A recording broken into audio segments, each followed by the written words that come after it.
Seorang anak akan sangat bahagia jika melihat ibunya bahagia, tapi sang anak juga akan lebih teliti jika ibunya mendekati orang lain dalam urusan cinta. Sama hal dengan pemuda yang ada di film ini. Banyak hal-hal yang membuatnya jadi takut jika ibunya salah mendapatkan pilihannya. Namun semua itu adalah proses untuk mendapatkan keluarga yang baik. Film dengan judul Dating My Mother yang dirilis pada tahun 2017 yang lalu akan menceritakan kisahnya. Jadi ada seorang pemuda bernama Danny tinggal bersama ibunya yang bernama John berdua aja. Sejak kehilangan sang ayah, mereka berjuang untuk tetap bisa bertahan hidup. Meski secara ekonomi mereka baik-baik saja, namun secara mental dan percintaan ibunya merasa butuh pendamping baru yang lebih baik. Danny berusaha mencarikan ibunya teman pasca kehilangan sang ayah. Ya, tujuan agar ibunya bisa kembali menemukan pasangan hidup. Danny ini perhatian sama ibunya, bahkan mereka tak terpisahkan. Meski nyatanya Danny adalah seorang penyuka sesama jenis, namun John tidak marah atau bahkan menerima keadaan Danny. Danny memiliki teman bernama Chris. Mereka terlihat kompak, namun di balik itu ternyata Danny menyimpan rasa ingin yang lebih pada Chris. Beberapa cara mereka lakukan supaya John bisa kenalan sama pria lajang atau duda di luaran sana, namun masih belum membuahkan hasil.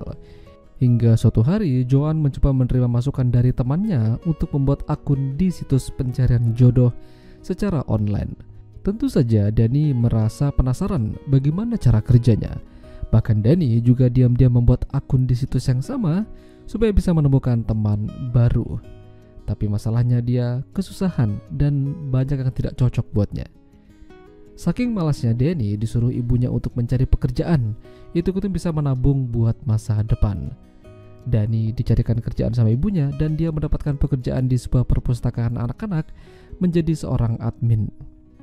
Joan dan temannya yang bernama Lisa masih terus mencari pria yang bisa diajak ketemuan. Hingga ada satu pria bernama Chester. Meski udah tua dan duda, namun sepertinya Joan tertarik padanya. Yang penting rudalnya besar, kata Lisa. Awalnya mereka tidak tahu harus memulai percakapan dari mana. Lalu Danny maju dan memberikan contoh. Dengan begitu mereka berhasil membuat Joan dan Chester janjian makan malam bersama. Malam itu Joan terlihat cantik hingga membuat Danny terkejut. Sementara Joan pergi, Danny mengundang Chris main ke rumah. Di sini Danny benar-benar ingin nganu Chris, namun tak lama Joan kembali dan melihat mereka habis bakar sebatang. Joan tidak setuju dengan apa yang dikerjakan Danny dan dia tidak ingin melihat Danny dekat-dekat sama barang tersebut lagi. Daripada begitu, mendingan Danny jalan-jalan sama teman ceweknya. Ya, siapa tahu bisa berubah. Namun, tetap aja. Keesokan harinya Danny diperkenalkan sama Chester. Orangnya baik dan friendly. Joan terlihat bahagia dengannya. Bahkan, Chester juga bisa membaur dengan Danny dengan sangat cepat. Tapi John suatu malam terlihat sedih. Bukan karena Chester menyakitinya, namun karena dia teringat sama mantan suaminya atau mendiang suaminya. Perasaan ini kembali lagi dan mengingatkan masa-masa dulu. Ini adalah bukan tangisan sedih, namun tangisan bahagia. Beberapa hari kemudian, Joan izin sama Danny kalau dia dan Chester bakalan jalan-jalan keluar kota selama beberapa hari. Jadi Danny mungkin akan sendirian. Sementara itu Danny menyempatkan diri pergi ke rumah Chris yang kala itu lagi pada ngumpul. Tak lama teman-teman mereka pergi ke pesta.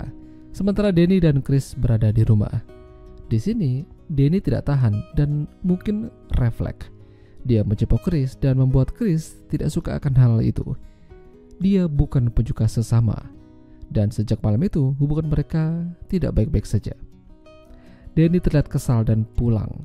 Sampai di rumah, John kembali dan memberikan kabar bagus kalau mereka saling menyatakan cinta dan mungkin akan menikah. Tapi Danny terlihat kurang suka. Danny merasa kalau ibunya baru kenal dengan Chester, kenapa begitu cepat memutuskan sesuatu. Bahkan Danny menyinggung ibunya sebagai wanita gampangan. Danny berkata seperti itu mungkin karena dia lagi stres. Pada akhirnya terjadi konflik kecil di antara mereka. Gara-gara itu John jadi pergi dari rumah dan tinggal di rumah Chester sementara. Danny mungkin tidak tahu apa yang dihadapi sama ibunya. Lisa datang dan memberikan pencerahan kalau John adalah teman baiknya. Dia pantas mendapatkan pilihannya. Selama dia baik dan bertanggung jawab, itu adalah sebuah hal yang cukup. Mendengar perkataan Lisa, Danny jadi tersadarkan. Dia minta maaf sama ibunya dan mereka berbaikan kembali. John juga tidak mungkin bisa hidup tanpa Danny. Perlahan-lahan Chester mulai lebih sering ke rumah mereka, menjalin hubungan yang baik dan mereka terlihat bahagia. Danny juga mulai mengambil les untuk belajar menjadi seorang penulis dan bertemu dengan teman baru yang bernama Richard, yang ternyata sama dengannya. Ya, pada akhirnya mereka semua berbahagia.